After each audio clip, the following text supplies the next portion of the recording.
आपकी नज़र में गुड गवर्नेंस का सबसे बड़ा मेजर क्या है, पीपल और पॉलिसी?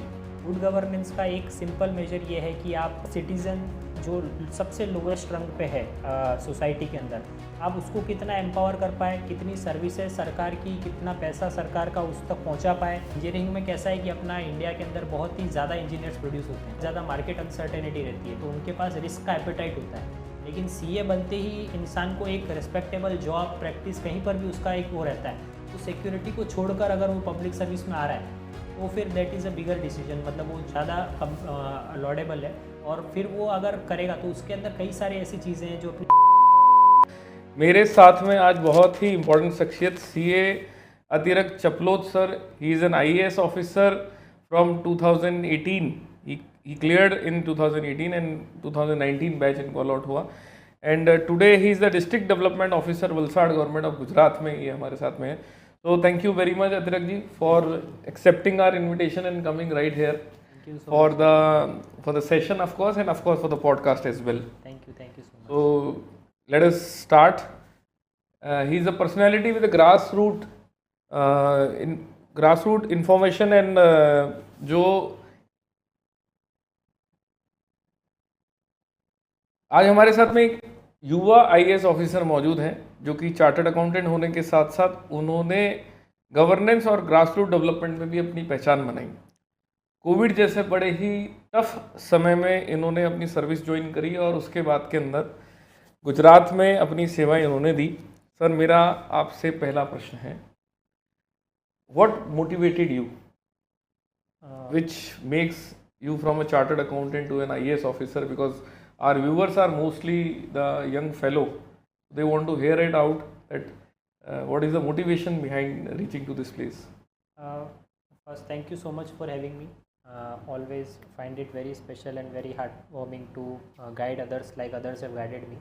तो अभी आपने जैसे पूछा तो मोटिवेशन तो एक शुरू से मेरा एक एम्बिशन रहा है to strive for the best, मतलब कि मेरा अपना एबिलिटी टैलेंट जितना है मैं कंट्रीब्यूट करूं। मेरे मदर फादर का शुरू से थोड़ा मोटिवेशन था सिविल सर्विसेज के लिए कि सीए पर रुक नहीं जाना है, उसके बाद आगे जाकर कुछ करना है। तो मैं सीए फाइनल का भी एग्ज़ाम जब दे रहा था तो I notice few things awareness में आई कि एग्ज़ाम सिर्फ 3-4 महीने दूर है, लेकिन कुछ गवर्नमेंट के नोटिफिकेशन ऐसा है, सर्कुलर ऐसा है कि वो बहुत इंपॉर्टेंट हो गए और हर कोई अपने सर्कल्स में कि ये पूछा जा सकता है, ये लेटेस्ट ये पूछा जा सकता है।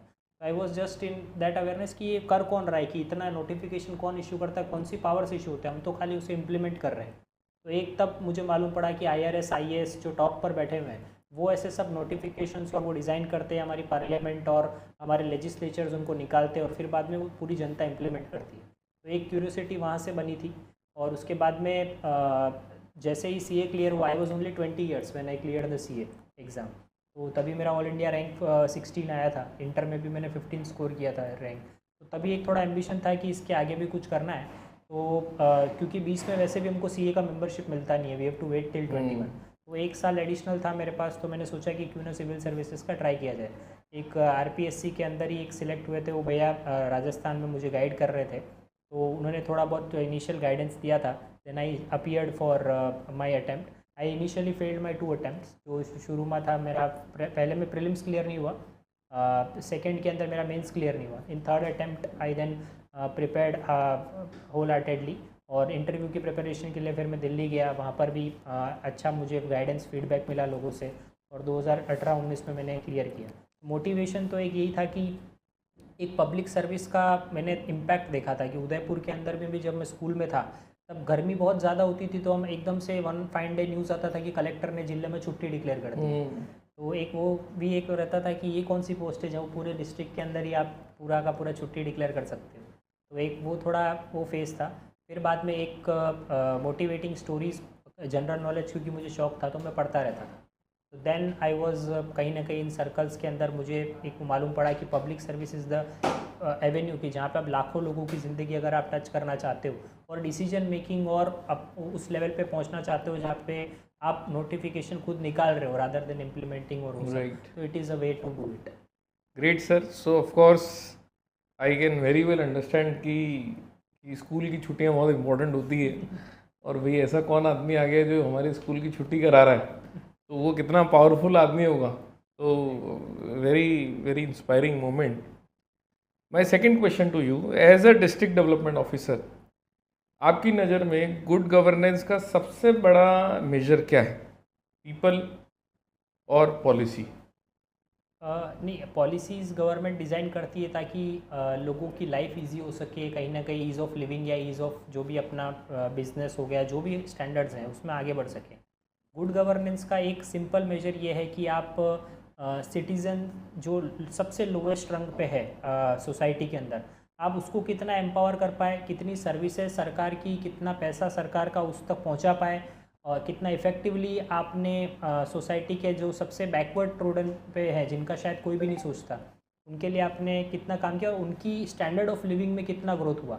अगर आप ट्राइबल ज़िले में जाकर माल न्यूट्रिशन पे काम कर रहे हैं, अगर वहाँ पे माल न्यूट्रिशन मतलब 70-75% 3 साल में घट रहा है, तो एक पर्सनल सेटिस्फेक्शन आता है कि वो लोग अब फ्यूचर उनका ज़्यादा बेटर है, क्योंकि वो ज़्यादा चीज़ें सीख पाएंगे, ज़्यादा स्कूलिंग अच्छी ले पाएंगे और ज़्यादा इनकम वो अर्न कर पाएंगे।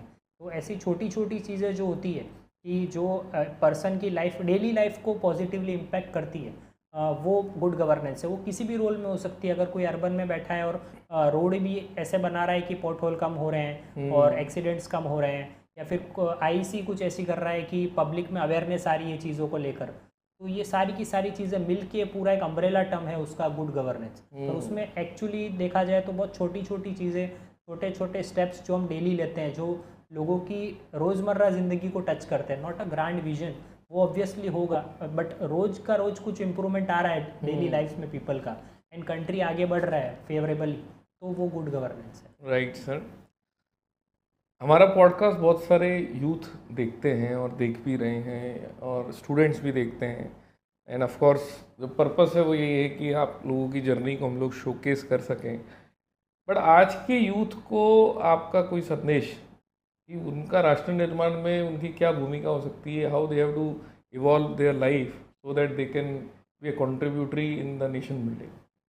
आज के यूथ को मेरा एक ही संदेश ये है कि हम बहुत ज़्यादा, ये जो जनरेशन है खास करके, we don't even know and we can't even imagine the hardship जो हमारे फोर फादर्स ने किया था, अंग्रेज़ों से जो लड़े। उसके बाद में जब हम आज़ाद हुए, देश का average life expectancy was 28 years के आसपास। एक आदमी औसतन 28 साल ही जीता था। इतना ज़्यादा भूखमरी थी, फेमाइंस, वॉर्स और उन सब के पीछे, तो अपने फोर फादर्स ने मिलकर एक देश बनाया। आज के आप देखिए 1-1, 2-2 करोड़ की पॉपुलेशन वाला देश अंदर से टूट रहे हैं। अपना 140 करोड़ के साथ में भी एक साथ है देश। तो उन लोगों ने इतने बड़े सेक्रीफाइस किए, वो सब करके हम टेक्नोलॉजी में आगे बढ़े। हम अब आईटी से लेके हर चीज़ में आगे बढ़ रहे हैं, फाइनेंस में, इकोनॉमी में।